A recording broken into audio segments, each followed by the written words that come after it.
This relationship is not a hair shirt or an act of penance or a seminar in working through your past life or a past relationship or a past anything. Simply put, it's abuse.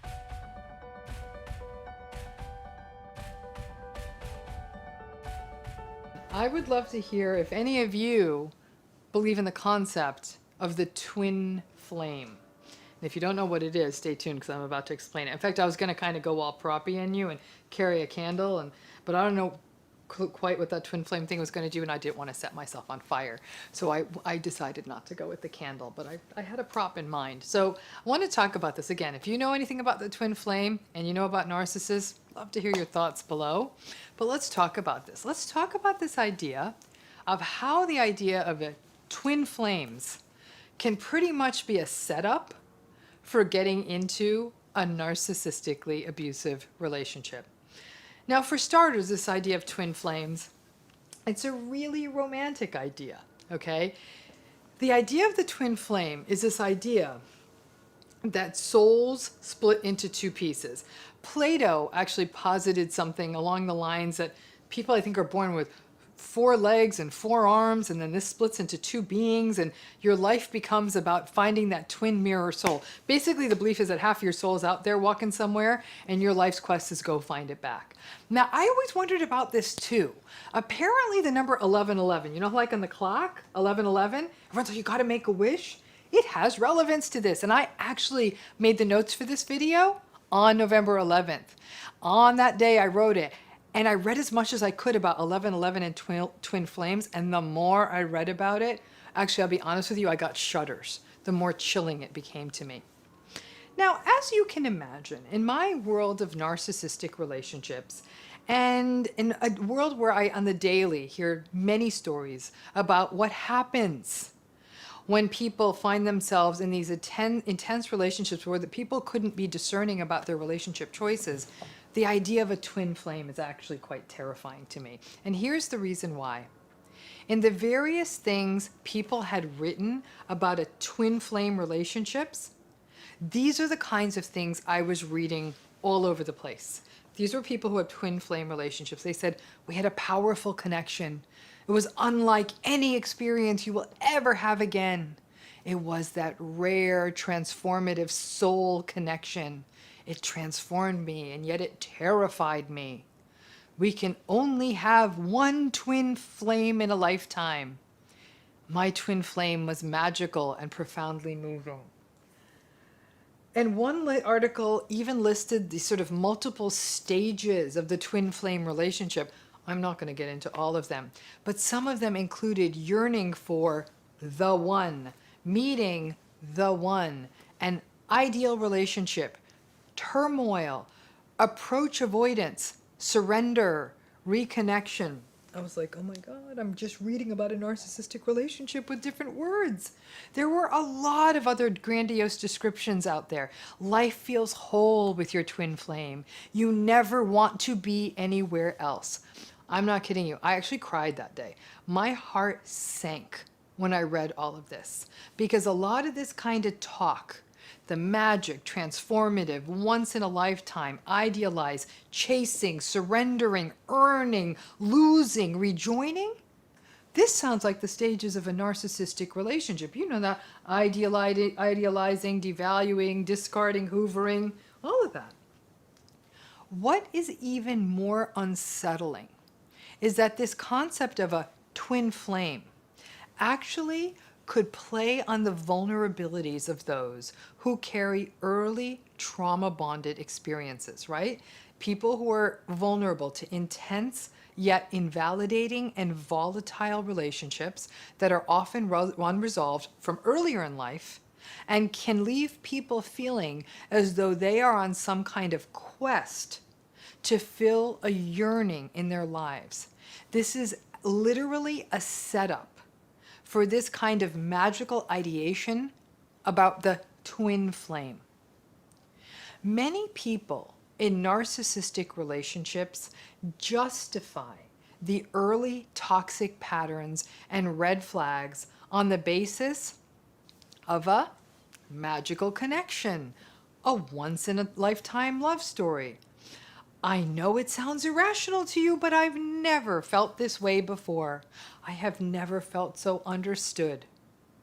And even when someone on the outside points the red flags out to someone in a new narcissistic relationship, even when we give someone the trauma bond framework, the twin flame framework often wins out, and it can become really quite problematic because a person in one of these relationships can get caught in that chilling idea.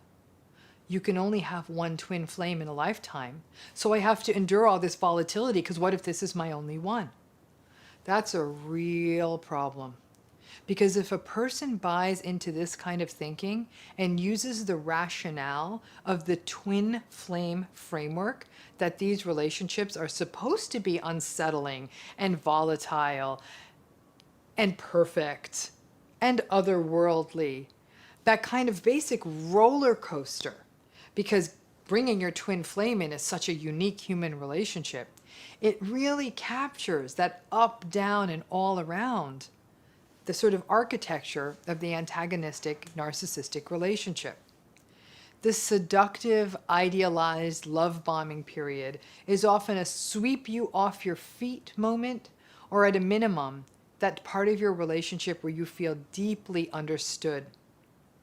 When your narcissistic partner starts lashing out at you relatively early in the relationship, or becomes hypersensitive, or their empathy is up and down, some days it's spot on, some days it's missing, or they're inconsistent in their communication, or you start thinking Jekyll Hyde stuff, frameworks such as the twin flame framework can get weaponized by the narcissist, who will tell you, we're caught up in something so powerful that I'm just feeling really unsettled. You know what, baby? You're my twin flame, babe.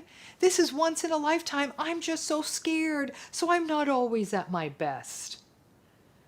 And your trauma bonds may be ultra activated by all that approach avoidance, in, out, and all of that, and that fantasy, the once in a lifetime that you need to stick it out.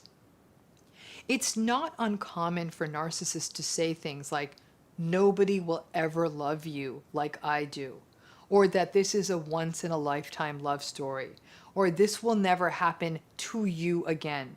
All of this kind of ideation can get a little bit espoused in this twin flame argument. Some of the language of the twin flame world kind of goes back to this idea of deja vu, or the idea that our energy, or we have somehow met before.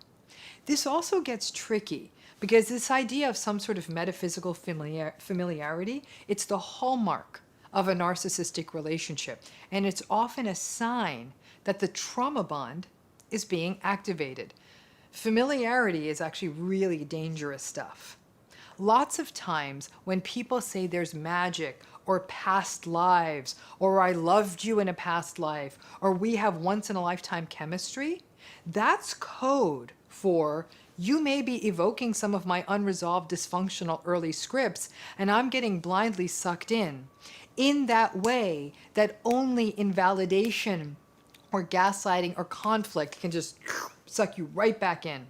Be very careful when you're thinking about a new, especially a new kind of unstable relationship, in terms of deja vu. Words like soulmate and twin flame carry danger in the world of the narcissistic relationship. They play on a theme of scarcity, the idea that you're never going to find this person again. And under conditions of scarcity, we often make very short-sighted decisions that are not good for us. The twin flame community is going to argue that your twin flame may not necessarily be a romantic partner, but in fact may be a friend or even a family member. It's not necessarily just a romanticized kind of ideal, but the same logic applies. The twin flame metaphor is potentially blinding. By telling someone that they're in the midst of something uniquely transcendent, preternatural, and almost mystical, it seems almost arrogant that even someone like me would roll in and say, you know, that I'm arrogant or I'm ungrateful. It would be, and if you were in such a relationship, it would be ungrateful. to actually be bothered. Things like, this person really is kind of not very punctual, or they're kind of always looking at their cell phone instead of listening to me, or they've been gaslighting me. Because after all, one could argue, well, they are your twin flame, and they're a rare gift from the universe. And so, because they're such a rare gift, twin flames are sometimes going to have rough patches. And all of us, since we were children, have had the fantasy, the hope, the desire to be the chosen one, the special one. Lots of the writing I've been reading about twin flames opine that not everyone will find their twin flame, so it becomes like Willy Wonka's golden ticket, or maybe that old song lyric, like trying to find the Coupe de Ville in the Cracker Jack box. Bonus points if you knew who that artist who made that line was. Meatloaf. Yeah, Coupe de Ville in the Cracker Jack box, right? We want to be the one who finds the prize. We want to be the special one, the golden ticket. We want to be the one who goes into the chocolate factory. We want that sense of specialness that plays into our hope that we are the one who gets to have the magical twin flame experience, or any other magical experience. And there is another big danger to this. The idea of the twin flame is to find this missing part of yourself, the other part of you that sort of is aimlessly wandering around the world just like you. From an existential perspective, there's a real problem with looking outside of yourself or to another person to complete you. That's a very dangerous paradigm. Because honestly, that's sort of part of the general philosophy here, that you and this other person add up to one flame, which could imply that there's something lacking in your life until this person comes along. Good mental health is when a person feels a sense of wholeness and completeness within themselves. To spend a lifetime on a grail quest for that other part of your soul is a precarious quest. You got to remember, you're whole within yourself. If you meet someone in your life that complements that, then great. But any sort of love model out there that has you looking for something or someone to complete you, that raises the stakes and the vulnerability to making those justifications that can presage a toxic relationship and are a classic part of cognitive dissonance. I know some of you listening to this today think I'm horribly cynical. You might even think worse things about me, and that's fine. If you have seen the ravages of narcissistic abuse and what it does to people's mental health, of watching people who once believed in themselves, doubting everything that they do, doubting everything that they say, feeling chronically confused, developing physical symptoms and mental health symptoms in the wake of being chronically invalidated, of social isolation due to shame and confusion, of internalized devaluation, of divorces that can cost hundreds of thousands of dollars and leave children carrying the burden of lifelong anxiety after a childhood of invalidation and gaslighting, then you know what? Yeah, you do become cynical.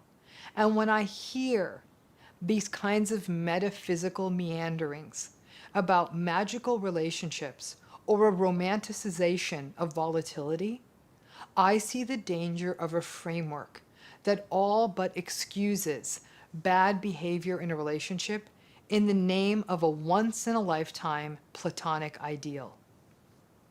In my greatest wish for all people out there, everyone in the world would find the love that they deserve, not a magical, synchronous, once-in-a-lifetime, complete my soul, volatile, upside down, past life, metaphysical love story. But I hope for something a lot more simple. For people to find someone respectful, empathic, compassionate, mutual, consistent, unconditional, and characterized by communication, laughter, compromise, shared values, growth, and above all else, a sense of safety. And some people find all those things I listed more than once in a lifetime. And sometimes you might even find the right person and still grow out of it. It happens. I just hope everyone has that happen at least once. Twin flames and similar metaphysical models carry the risk of grandiosity, justification, scarcity, and decision-making guided by illusion and fear. Everyone deserves an extraordinary love story. Just don't let it burn you down. Some of the folks who write about twin flames will say, oh, sometimes what we're really trying to say is you need to become your whole self. And once you become your whole self, then the twin flame can happen to you. Trying to sort of build up the model of, no, it's not about completing yourself with someone else, even though that's what a lot of it says, but you need to become whole yourself. Whole, not whole, half whole, 10 times whole. Volatile relationships are simply not healthy. Again, now, during a recent meeting I had with my team, they told me about something that really concerned me. They were telling me that there's something out there that's called a karmic relationship. Now, I had no idea what they were talking about. I thought it was maybe they were talking about some sort of dreamy, predestined love story, which also concerned me enough. But when I was like, karmic relationships, I was like, what is this? And when I then did a deeper dive and really read about it, I was like, oh no. Because it felt like one more way for people to potentially get stuck in narcissistic relationships. Well, I know until recently I had never heard of this. Please drop a comment if you have heard of this type of relationship and already have a sense, especially when it comes to the world of narcissistic relationships, how problematic this is. Now, most of the blogosphere and internet space that writes about this whole karmic relationship thing, it's all very listicle. They list all of the characteristics of karmic relationships, and I scoured more than a few of these to find out what the characteristics of a karmic relationship are. There was a lot of overlap, but I made note of all of them. Now hold on to your hats, folks, because you are going to love this list of what makes a karmic relationship. Ready? Instant connection, volatile, lots of red flags early on, frustrating, unpleasant, the relationship feels obsessive and time-consuming, lots of highs and lows, repetitive fights and playing out the same cycles repeatedly, they play upon your insecurities and fears, they bring out the least desirable aspects of yourself, they are exhausting, they require a lot of justification to keep them going. Just sit with that for a minute, okay? Now, all of you, and this YouTube world could talk to me right now and say it out loud, and I could hear it. I know what you'd be saying. You'd say, damn, that sounds like trauma bonding. That's just a narcissistic relationship, right? Right. So trying to package this and spin this and call it a karmic relationship, it's this idea that this kind of a relationship is meant to be a place given to you to work through traumas and issues from your past life, and that it's a place to learn that lasts as long as you need to get the lessons, I suppose. To which I say, oh, hell no. Because after you have been through the messy nightmare of any narcissistic relationship, sure, you went through it. I didn't want that for you. But I guess any of us can try and see what was learned. But to frame one of these relationships as karmic, like by design, because it was going to teach you something. No, no, no, no, no. Nobody should stay in a relationship that is harming them because they think it is some sort of karmic workshop on trauma healing.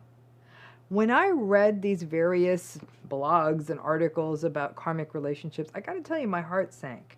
Because my biggest concern is that people will read this stuff who are stuck in narcissistic relationships and may remain in these toxic relationships even longer because it's already hard enough to leave.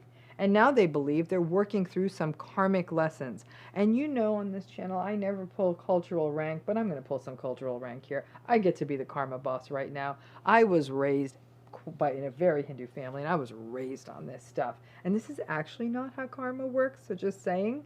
So I was even more troubled by the misuse of that word to rationalize these difficult relationships. Now, a person who is in a narcissistic relationship may believe, oh, this is just my karmic relationship, and so I'm going to stick it out for some metaphysical reason that they've got. I'm sorry, I can't get behind that, and I'm concerned that people are getting information out there which makes them think that they should stick it out. Listen, I do agree that vulnerabilities to narcissistic relationships and trauma-bonded situations can emanate from our early histories, but not always. Some folks from really happy families who have never met a narcissist and who have great self-esteem also fall for toxic relationships and narcissistic people. Toxic folks are equal opportunity abusers. And that past life piece, listen, I got no skin in that game, but I cannot get behind the idea that whatever past life thing is being worked out is going to be worked out by staying with a toxic, abusive person. Now, many, if not most people, do not, if they do learn from their narcissistic or toxic relationships, they get more harm than they get lessons. Most people in these relationships simply end up harmed, devastated, full of self-blame and regret.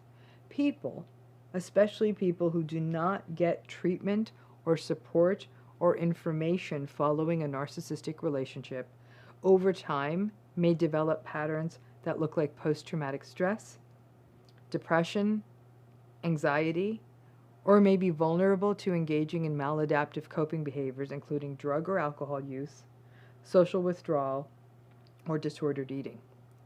This is not a lesson. This is not something being worked out. This is harm. There are ways to get these lessons without having your heart being broken on a daily basis. After the fact, after you are out of a relationship like this, if you want to do the work, and I think you should, of extracting the meaning from the suffering, that's great. I really do believe it's a critically important part of the process of recovery. But I want you to do that after you are out. Staying in the relationship longer because you think it's a karmic relationship and you may extract more lessons, absolutely not. When people do not get information about narcissism and other high conflict personality styles, as well as the harm caused by these personality styles, when people don't understand it, then they may remain in these trauma-bonded spaces, very confused. You know, it's like those horror films when the person is walking deeper and deeper into the scary house or down the scary road, and you're kind of yelling at the screen like, don't do it, don't go down there, look at the scary monster, clearly is in that room, and it's about to pop out, and you're like, don't walk down that road. I feel like that's my entire professional life, is telling people, please, oh please, don't walk down that road. There is no magic lesson lurking in a narcissistic relationship. There is no point staying one day longer than you need just to learn something. This relationship is not a hair shirt or an act of penance or a seminar in working through your past life or a past relationship or a past anything. Simply put, it's abuse. I recognize that there is, for lack of a better term, sort of the magical relationship industry out there. Twin flames, soul mates, past lovers, whatever the magical thing of the moment is. People do what they need to do to get themselves through this thing called life. And when it seems to be sort of lighthearted and not putting people in harm's way, then that's fine, you do you. But to me, this is not okay when abusive relationships are being framed as karmic relationships that are mystical places to work stuff through. Enduring abuse is not working through, it is harm. Can you think, honestly, of other relationship concepts that actually promote enduring abuse in a romantic relationship, drop them in the comments, because that might actually give us more fodder for exploring these in future videos. Because I do think it's important that we be aware that sometimes these things are being framed as like, oh, this isn't a bad thing that happened to you. And then people sometimes feel guilty, like, why does this feel so bad? I understand that not everyone starts therapy in adolescence and figures out early in life what they need to work through. But I also know that most people, hell, most therapists, are not taught about narcissistic relationships until after they are in one.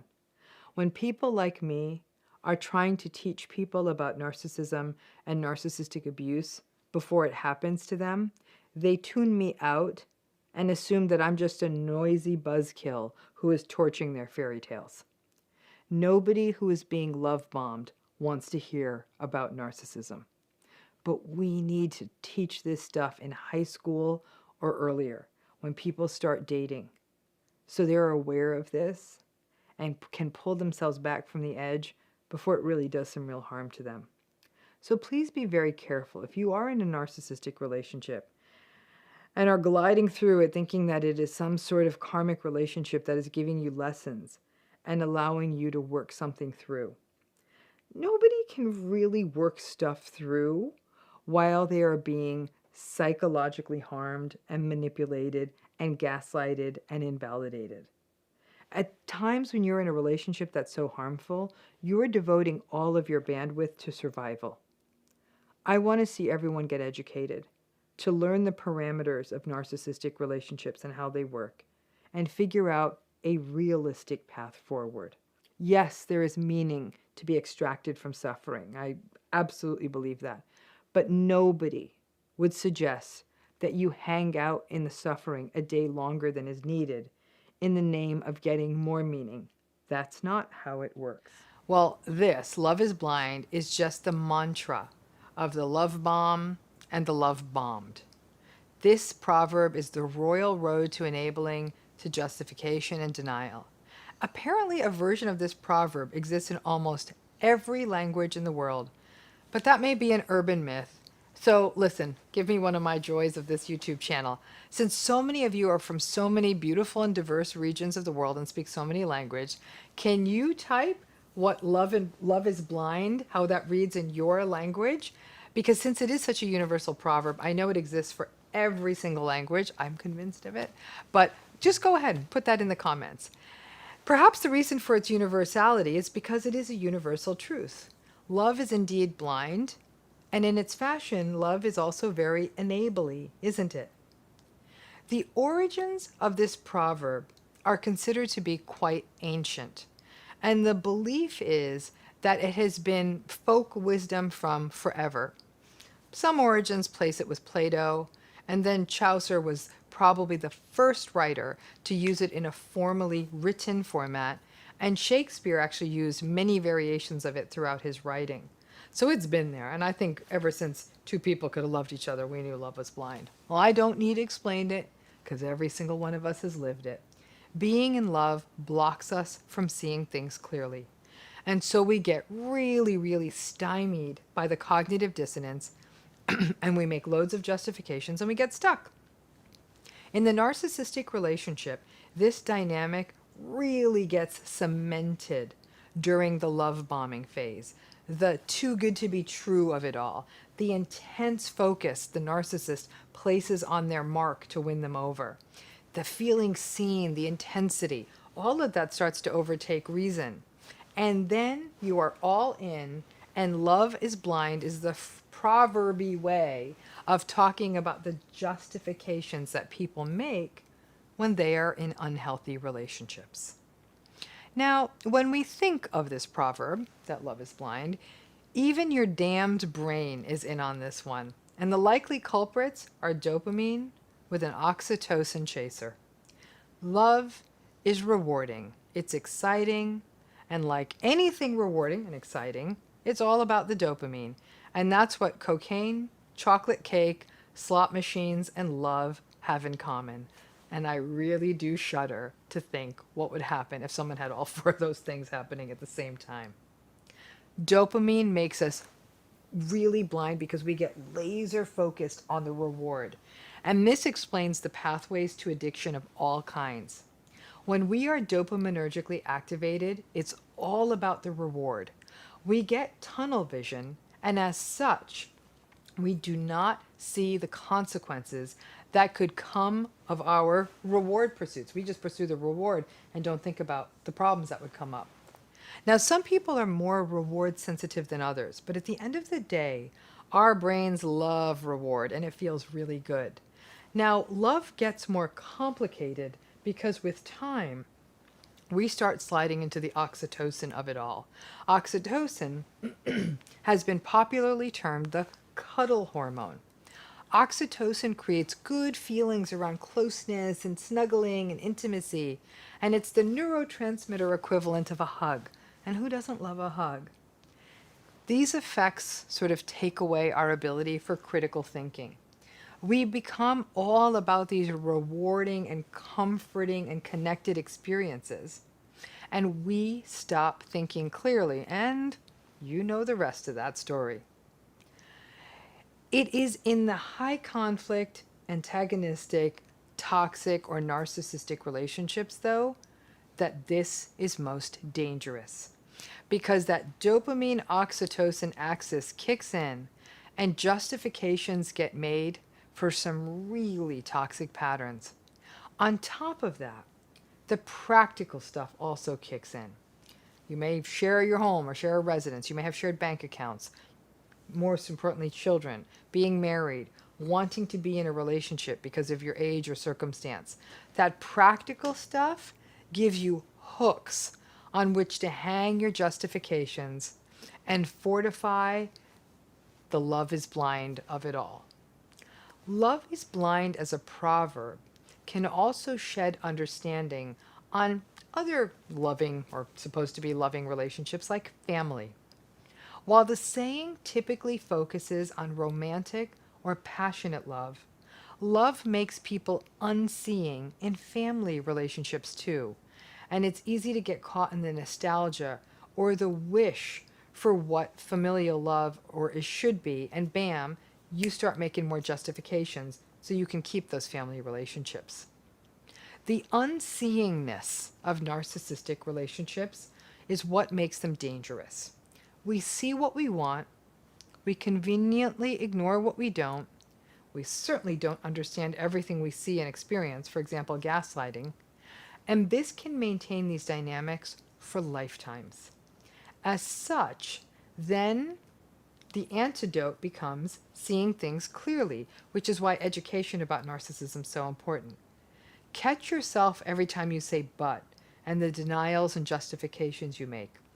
As uncomfortable as it may be, see this relationship clearly and then be honest with yourself about why you stay. There's no judgment on staying, but staying while not seeing and denying and unjustifying, that's not okay. Staying while being very clear on what the situation is fine. It may not be good for you in the long run, but I get it. The complexities of culture, money, children, I acknowledge them all. You just have to own it and don't try to soft pedal it and justify it. That's when it gets to be a problem. See it clearly. It doesn't feel good, but it's at least the truth. Many of us, probably all of us, have made at least one series of bad decisions in our lives in the name of love. There is a reason poets have been talking about this since time immemorial. From our first attempt at getting a crush to notice us in primary school, to the embarrassments of adult relationships, it is a universal truism. Love makes us foolish. However, it veers into dangerous territory to be this blind in narcissistic relationships when not seeing can get you really hurt. So do me that favor. Those of you who speak different languages, please write love is blind in your native language in the comments so we can see how truly global and universal this is. And while all of us have had this experience of being fools in love, in a narcissistic relationship, that sort of being a fool in love can actually get quite problematic. So I want to begin with this. I love you. Common sentence. I love you is supposed to be a complete sentence, not I love you if, or I love you when, especially when you say it to a child. Now, I love you, telling someone I love you, doesn't mean that you necessarily approve of a person's behavior. You can say, I love you, your behavior isn't acceptable, and I love you. But when we're talking about children, a child needs to know that they're loved, and then at the same time, they learn that and recognize that perhaps their behavior is unacceptable. And for parents, it's a real balancing act to do both, but it's something we all need and most of us did not get. All of us are lovable. Most of us make mistakes. All of us make mistakes. And we remain lovable.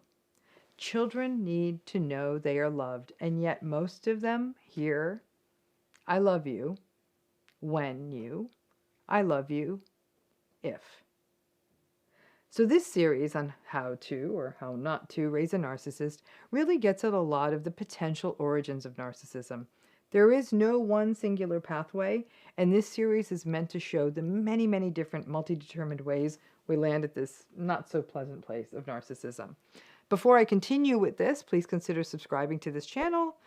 It means a lot to me. It means all this work is actually reaching people, helps this channel grow and reach more people, which actually benefits all of us. The more people who get narcissism, the more people are going to know how to manage it and hopefully not enable it. And if you like it, listen to it. Give it that thumbs up, because a little validation goes a long way for me. Now, when love is really conditional, this puts a person at risk, potentially, for developing a narcissistic personality. So like all of these various pathways of origin we're talking about in this series, many of you are thinking, okay, that's interesting, Dr. Ramani. I got nothing but conditional love when I was growing up. The I love you when, or the I love you if. And now you reflect on the fact that you're actually quite empathic and that you got harmed by the narcissistic folks. And by the way, I think far more of us got conditional love than unconditional love. Unconditional love, sadly, is a pretty rare space. So none of these pathways to narcissism are absolutes. They're risk factors. Some of these things can happen to people. They wind up narcissistic in adulthood. Some of these things happen to people and they actually end up being vulnerable to the narcissist. In fact, I do believe that people who miss out on unconditional love are actually at risk for being harmed by narcissistic relationships in adulthood. But let's talk a little bit about unconditional love and conditional love and how this may play out in the development of narcissism. Now, this concept of unconditional love is actually originally called unconditional regard, and it comes from the work of humanistic theorists such as Carl Rogers. Now, folks who use this humanistic model have a very positive view of human nature.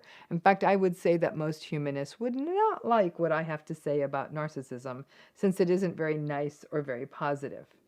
A humanist would actually argue that a narcissistic person probably had too many what are called conditions of worth placed on them. So you may be wondering, what's a condition of worth? A condition of worth is a condition, it's this idea that in order to be deemed worthy or lovable, a person has to earn love by meeting those conditions. For example, by doing what another person wants, or being what another person wants, or giving another person what they want. You have to earn it, right? So thus, the person's sense of self ends up getting shaped by what the world wants for them and wants from them, rather than developing as someone whose authentic, genuine self is enough. Now, it would be interesting to see if you want to drop a comment, if this is relevant to you, if looking back, you were able to identify relationships in which other people placed conditions on your worth. Now, in the humanistic model, all human beings are viewed as having the potential for something called self-actualization. Now, self-actualization is hot. Consider self-actualization to be the very top, the summit of the psychological mountain. And to get there means that a person has to be authentic, fully formed, deeply genuine, empathic, comfortable in your own skin, and to recognize yourself as worthy of love. Not in an immature manner, but that you recognize your own sense of self-worth and have no need to dominate anyone with any of that. To be capable of, people who are or self-actualized are capable of giving unconditional regard and are aware of their strengths and vulnerabilities. Personally, I actually believe that the opposite of narcissism is self-actualization. So, if we use these humanistic theories, the argument could be made that narcissistic adults may very well have had conditions of worth placed on them as children. They learned and experienced that love was conditional. You get loved only if you get grades. You only get loved if you do what the parent wants, look the way the parent wants, make the family look good. And here is where intergenerational cycles come into play. The more narcissistic a parent is, the more conditional they tend to be in all relationships, including with their own children. And the more likely they are to raise either children who are narcissistic or children who are very vulnerable to the manipulation of narcissistic people. So ultimately, conditional love, being told I only love you under certain conditions, doesn't get anyone to a good place. Now, the challenge for narcissistic adults is the need to constantly look to the outside world to regulate, to get feedback, to at some level almost confirm that they exist. This is it's a core issue for narcissistic people, and it magnifies their vulnerability, their shame, and their rage. So it makes sense that getting the message of conditional worth or conditional love early in life for a person who goes on to become narcissistic was a real setup for this. As I said, it tends to be a fork in the road. Some people who experience these conditions of worth, which, like I said, is probably most of us, tend to feel anxious.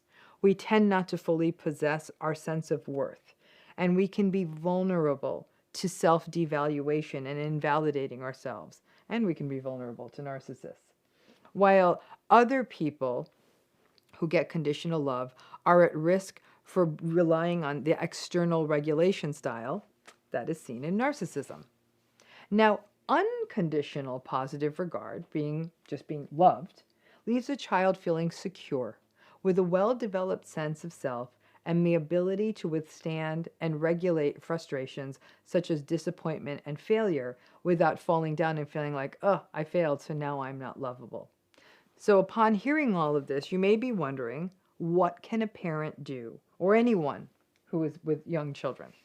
Number one, never tell them you would love them if, or love them when, or I love you but. Just I love you. Stop. The child needs to experience love free from any conditional setup.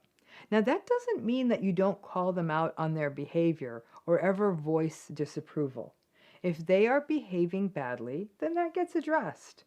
But it's never because they're behaving badly that you say, well, I don't love you anymore. Love should not be contingent on behavior. We can love a person and step away from them.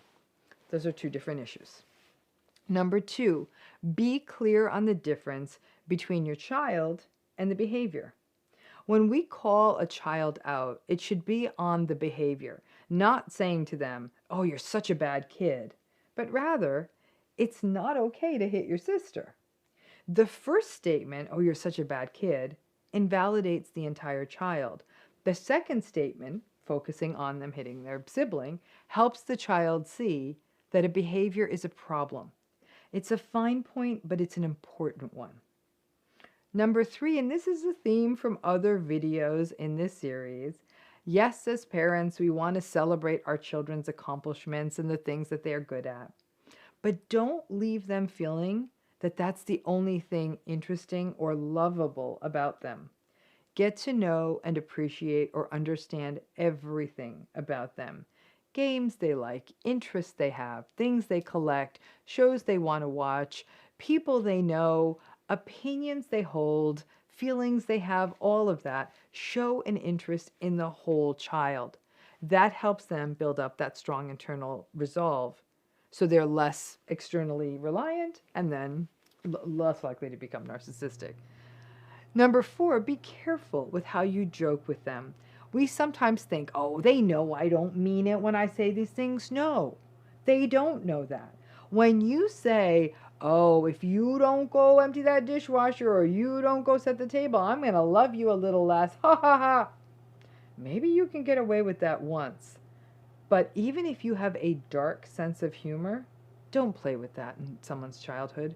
Wait until adulthood and they have a fully formed sense of self and a sense that they're lovable. And then if you want to say, I may not love you unless you empty that dishwasher, you'd like to think at that point they could withstand it, but not when they're a child.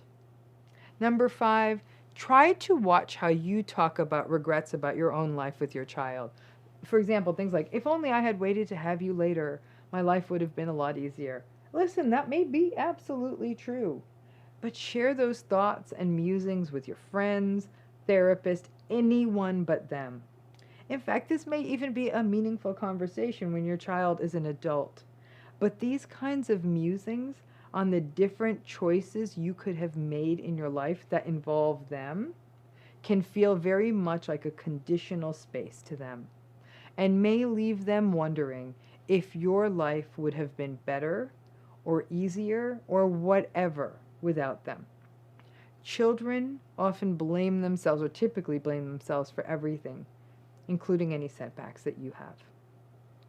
So please drop a comment if anything I've said here sort of makes sense to you in sort of understanding what a parent can do, or anyone, teachers, anyone else who is involved in the lives of younger children, to make sure a child feels unconditionally loved.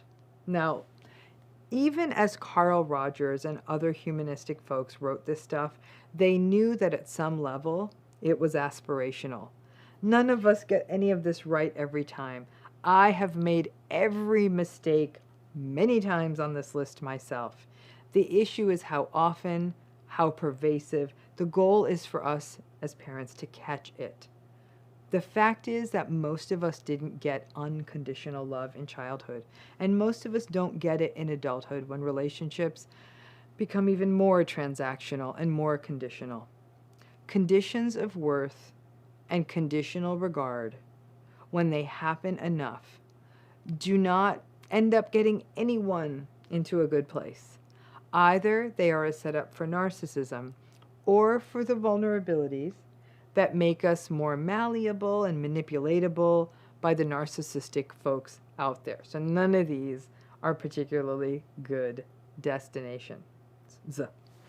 So to avoid these traps around conditional love with children, as a parent, it really is about mindfulness. We have to pay attention to everything we say or do. We have to pay attention to our language, to how we are with them, to be present with them. And frankly, the same rules apply in adulthood and adult relationships. We can do our very best to try to be unconditional in those relationships as well. So these conditions of worth always take us down unhealthy pathways. And if you're in the process of raising children, please catch it. And even if it's with other adults, there is a power to knowing this, because I think that even in adulthood, there's extraordinarily possibilities when people feel unconditionally loved. I'm also going to throw one other kind of comment out there, which is this idea of self-actualization. Because I know more than a few are thinking, oh, I want to get to the top of that mountain. That sounds like it sounds really cool up there at self-actualization. It's a journey. It's never a place. Like, you don't get to self-actualization and pull up a lounge chair and put your feet up. It's a daily commitment to that. I got to tell you, in my whole life, I think I've probably met 2, maybe 3 self-actualized people, and it's just like a perfect spring day when you're with them. They're so on it, and they're very different kinds of people. Most of them were older, and I do think that there's something about the journey of life that gets someone there. But I'd have to say the word there is serenity. And we really get there by doing the work. And that work may be in therapy. It might be the work that comes from meditation. It really, really, though, comes from pulling ourselves away from all of these conditions of worth, understanding who we are in the world, and in many ways, breaking ourselves from societal messages that tell us we have to own this, we have to do this, that our value comes from where we live and what we drive and what we wear and all of that. That's a really, really tough mountain to climb. It's aspirational. And like I said, sometimes we get there and we get pulled back. We get there, we get pulled back. But I think it is possible for all people. It also means as you self-actualize, you leave people behind. It really is a journey to getting to this place. And to get to that place, you do have to remove the voices in your life that are full of conditions, who are telling you that in their subtle ways that you're not enough, and who may not want you to leave them behind. So self-actualization ain't an easy trip, but for those of you who are interested in it, please read the work of Carl Rogers, because he really gets into it. And if any of you get there, please send a postcard from self-actualization, because I'd love to hear how that feels. I ain't near it yet. And if you like this video, self-actualized or not, please give me a thumbs up. And as always, tune in, subscribe, and look forward to giving you more content tomorrow.